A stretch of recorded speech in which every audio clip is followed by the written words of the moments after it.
معاكم هنا مصطفى، طبيبة متخصصة في تنشئة الأطفال وازاي نفهم أطفالنا بشكل صح وازاي نتعامل معاهم بشكل أفضل مش بس نحكم عليهم. النهاردة هنتكلم عن مشكلة بتقابل أغلب الأسر وهي الغيرة بين الأطفال. كتير من الأهالي بيقلقوا لما بيلاقوا طفل بيضرب أخوه أو بيغير منه أو بيحاول يلفت انتباه أهله ليه بأي طريقة. الحقيقة هنا إن الغيرة شعور طبيعي جدا، بس المهم نعرف ازاي نتعامل معاه. أول حاجة لازم نفهمها إن الطفل لما بيغير مش معناه ده إن الطفل ده بيكون وحش ولا أناني ولا عدواني ولا غبي.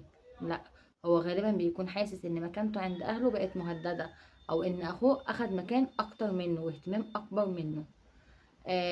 الغيرة ممكن تظهر بأشكال كتيرة جدا. مثلا الطفل يرجع يتصرف كأنه أصغر من سنه، يرفض يساعد أو يشارك أخوه أي حاجة، بيشتكي كتير جدا وبيطلب اهتمام زايد، أو يضرب ويزعق لأخوه وبيعمل عليه إن هو الكبير، أو حتى ينعزل ويحزن. ممكن تلاقي طفل كان بيتكلم كويس ومرة واحدة تلاقيه قطع الكلام. من أكتر الأوقات اللي بتزيد فيها الغيرة هي وقت ولادة طفل جديد. الطفل الكبير فجأة بيحس وبيلاقي كل الناس بقت مهتمية بالمولود الجديد، الطفل الصغير، وكل التركيز رايح عليه والدلع، فبيبدأ يحس ان هو اتزاح من مكانه.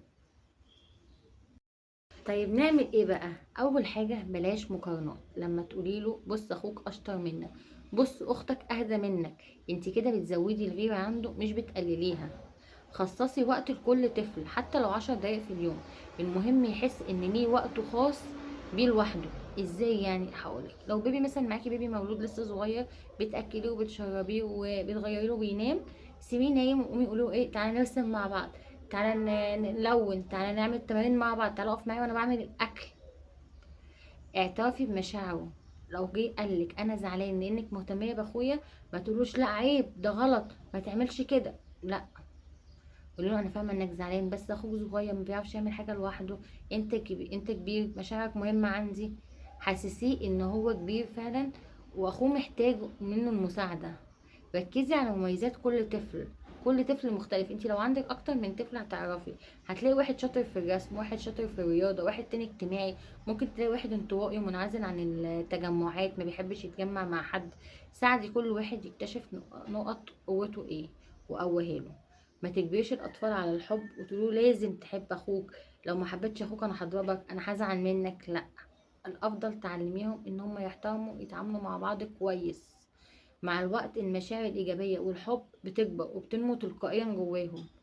خليكي فاهمه ان وجود بعض الغيره عند الاطفال مش معناها مشكله كبيره، لا، الغيره الطبيعيه جزء من نمو الطفل وجزء من تعلمه للعلاقات الاجتماعيه.